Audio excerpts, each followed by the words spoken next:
hutang ataupun pelupusan hutang tadi. Sekarang ni pelupusan hutang ini kalau kita ambil ada 3. Pertama sekali peneroka Feda, peneroka. Lepas tu Feda, lepas tu kerajaan. Isu ni hari ini yang terhapus sebahagian hutang peneroka kepada Feda.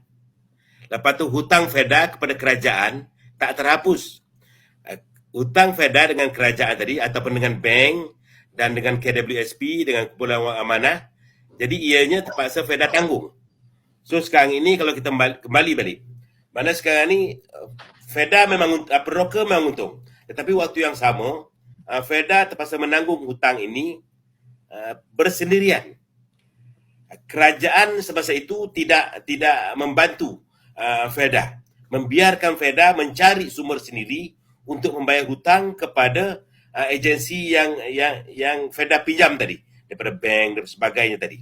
Dan kita juga harus menerangkan kepada rakyat sebenarnya hari ini, saya kembali hutang ini sumbernya tidak lain tidak bukan untuk membuat tanam semula, tanam baru, kawasan-kawasan ladang. Begitu juga untuk memberi sara hidup kepada peneroka.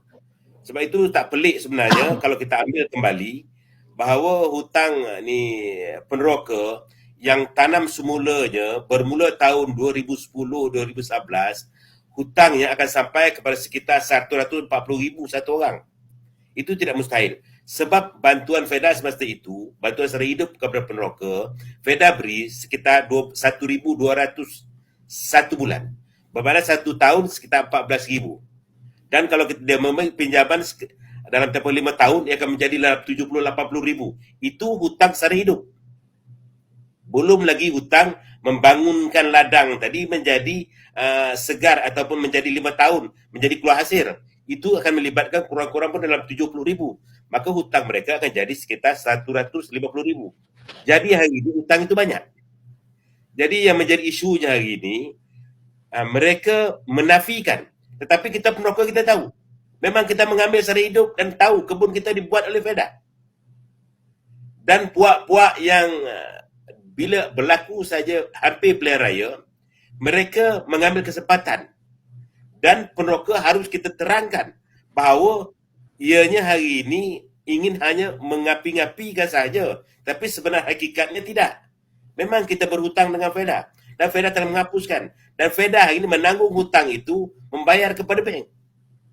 Dan inilah hari ini PM yang ke-10 Datuk Seri Anwar Ibrahim dengan rakan-rakan mereka, termasuk dengan kepimpinan baru pengurusi kita yang baru ini, Datuk Seri Aman Sabici ini, yang begitu prihatin dengan peneroka, walaupun beliau baru lagi mentadbir, beliau dapat mengesan perkara ini dan terus mengadakan perbincangan dengan pihak tertentu tertinggi bahawa harus diperbetulkan.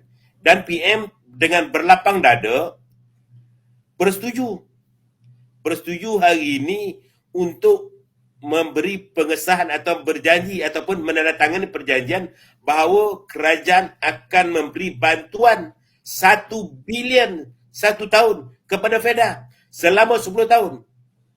Ianya bukan perkara yang main-main. Ianya dalam bentuk perjanjian. Siapa pun kerajaan selepas ini mesti menyalurkan bantuan ini kepada Feda sebanyak 1 bilion. Dan semasa kerajaan yang lalu, ia terjadi. Tidak terjadi. Hanya cakap di mulut tetapi tidak didokumenkan. Seperti cakap yang berhormat tadi. Hari ini baru.